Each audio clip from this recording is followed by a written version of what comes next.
안녕하십니까. 여러분의 아는 의사 조기석입니다. 오늘은 부천의료복지사회협동조합의 염원인 건강과 돌봄센터를 안내해오고자 나왔습니다. 지역 자산화라고 들어보셨나요? 지역 자산화란 저성장과 인구 감소라는 시대적 변화와 함께 자산 소유의 불평등이 심화되면서 과거에는 국가나 지자체가 소유하는 국공유와 개인이 소유하는 사유만 있었다면 공동체가 소유하는 지역 자산화라는 새로운 소유 방식을 지역 자산화라고 합니다. 이런 지역 자산화라는 것은 지역 자산을 발굴 활용하여서 독립적인 운영 체계를 구축하고 여기서 발생한 이익을 지역 사회로 환원하는 2011년에 영국에서 시작되고 2020년에 한국에서 전파되고 전국적으로 시행되고 있습니다. 우리복지사회협동조합이 왜 지역 자산화를 하려고 하는가? 첫 번째는 임대료 상승 및 공간 부족이라는 현실적인 문제입니다.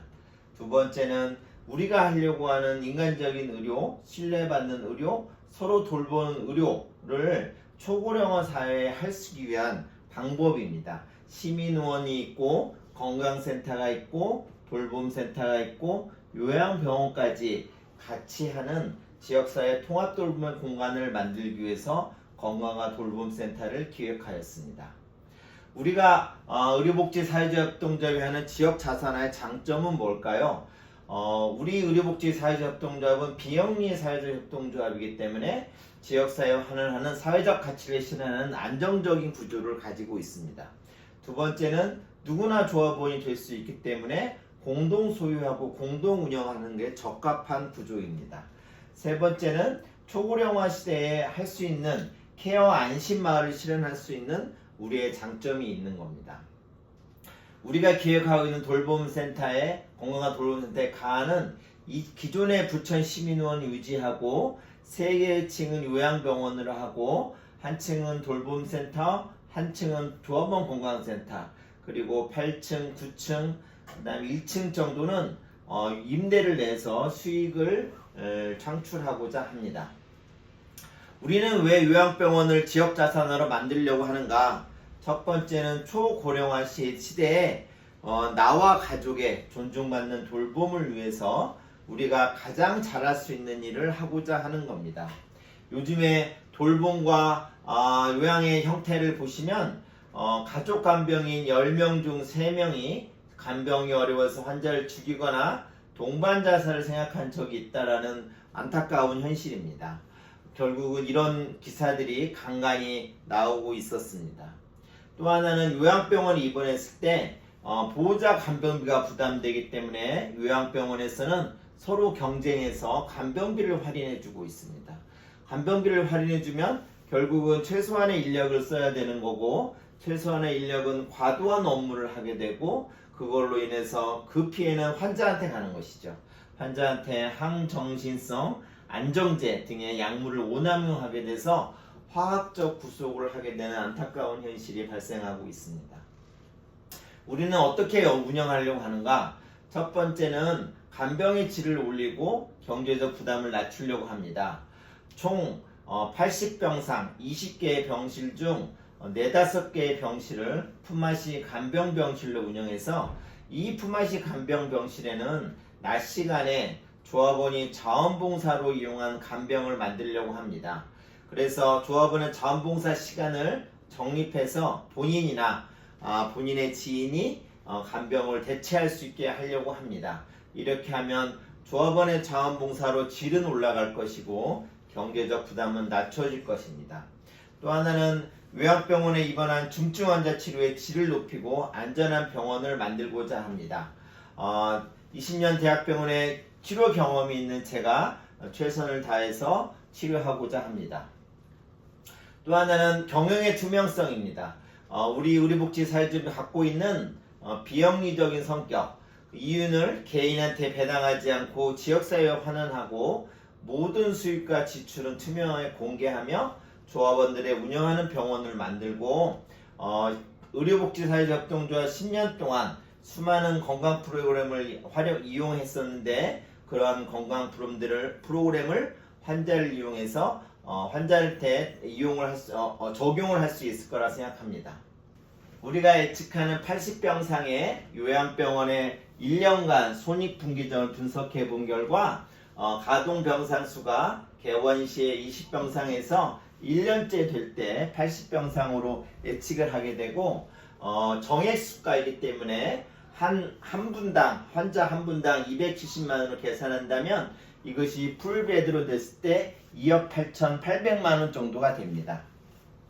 운영비를 봤을 때 인건비와 여러가지 소모품을 빼며 그 다음에 감가상각비 빼고 이자 비용을 다 빼면은 처음에는 적자로 시작했다가 2,700만 원 정도의 적자로 시작했다가 점차 늘어나서 풀베드로 됐을 때 8,800 정도의 흑자라고 생각이 됩니다. 근데 이것이 1년째 될 때 흑자이지만 2년째, 3년째 됐을 때는 항상 풀베드로 되는 게 아니기 때문에 약간 70병상 정도로 예측을 하면은 1년에 6억 정도의 흑자를 낼 거라고 예측하고 있습니다.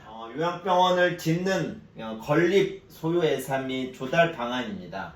자금 소요 예상액은 부천이 건물 매입비 그 정도의 매입비와 인테리어 비용을 계산해 봤을 때 50에서 60억 정도가 예상이 되고 이것을 조달하는 방법으로 의료복지 사회적협동조합의 장점이 사회적 기금을 대출할 수가 있습니다. 여러 사회적 기금이 있는 것이죠. 중소벤처기업진흥재단의 시설 자금, 융자금, 허그 자금, 그 다음에 사회가치연대기금, 행안부 자산화 등등의 사회적 기금을 2에서 3% 이자로 대출 받을 수 있고 당장 현금이 필요하기 때문에 조합원 출자 시드머니 10억을 만들려고 합니다. 그래서 시드머니 10억과 사회적 기금의 40억에서 50억 정도의 대출을 통해서 건강과 돌봄센터를 건립하려고 하는 겁니다. 이렇게 시드머니를 만드는 방법을 일시불로 했을 때 부담이 되기 때문에 3년에 걸쳐서 약정을 하도록 하였고 그 약정 금액도 사람마다 경제 형편이 다르기 때문에 10,000원에서 500,000원까지 해서 계산해 보면 이것이 11억 8천 정도가 될 거라고 예측합니다. 그래서 2023년 2월 달에 조합원 총회를 통해서 대의원 총회를 통해서 건강과 돌봄센터가 승인되어서 이런 자산화 계획이 시작되었습니다. 그리고 현재 후보 물건을 지금 찾아보고 있고 자산화 실행 체계를 여러 가지 구성하고 있고 조합원과 지역사회 조직에 참여하고 있으면서 준비를 하고 있습니다. 계획 수립 및 실현 단계 중이고 2025년 3월에 이제 공간을 매입하고 공사를 시작해서 2026년 2월까지 완공하고 2026년 3월에 개원해서 10년 동안 매년 6억씩 수익을 난 걸 갚아 나간다면 10년 정도 되면 상환을 할 수 있을 거라고 예측합니다. 현재 2024년 4월 30일 시드머니 모금 현황을 봤을 때 총 10억 중에 3억 2,900만 원 정도가 약정됐습니다. 이렇게 조합원별로 차이가 있는 그 금액을 10,000원은 149명, 20,000원은 28명, 50명, 37명, 16명, 그 다음에 2명, 그 다음에 1명. 그래서 현재 3억 2천 정도가 약정되었습니다. 초반에는 이렇게 앙상했던 나무가 지금은 조합원들의 이름이 적힌 나뭇잎으로 이렇게 푸르게 변하고 있습니다. 여러분들이 내는 출자금은 건강과 돌봄센터를 만드는데 이용되기도 하고 이것을 여러분들의 부모님의 돌봄 자금으로 사용할 수도 있고 혹시라도 여러분들을 위해서 본인을 위해서도 사용할 수 있고 이걸 기부할 수도 있고 또 하나는 이것이 목돈이 필요한 경우에 언제든지 찾아갈 수 있는 금액입니다. 단 이자가 없는 이 건강이 이자인 적금인 겁니다. 그래서 여러분들이 내는 출자금은 조합원의 출자 순환 구조를 사업자금으로 사고 돌려주고 하는 구조로 할 것이고 이것을 이 출자금으로 우리 지역 자산화를 완성시킬 예정입니다. 부천의료복지사회협동조합에 만든 부천 시민의원이 지역 주민들한테 과잉 진료를 안 하는 신뢰받는 병원으로 의원으로 자리 잡고 있듯이 부천의료복지사회협동조합이 만드는 건강한 돌봄센터 역시 세상에 없는 신뢰받는 의료기관을 만들 것이고 세상을 위해서 꼭 필요한 의료기관을 만들려고 노력할 것입니다. 여러분들의 증자가 부천의료복지사회협동조합의 역사가 됩니다. 여러분들의 적극적인 참여를 바라겠습니다. 감사합니다.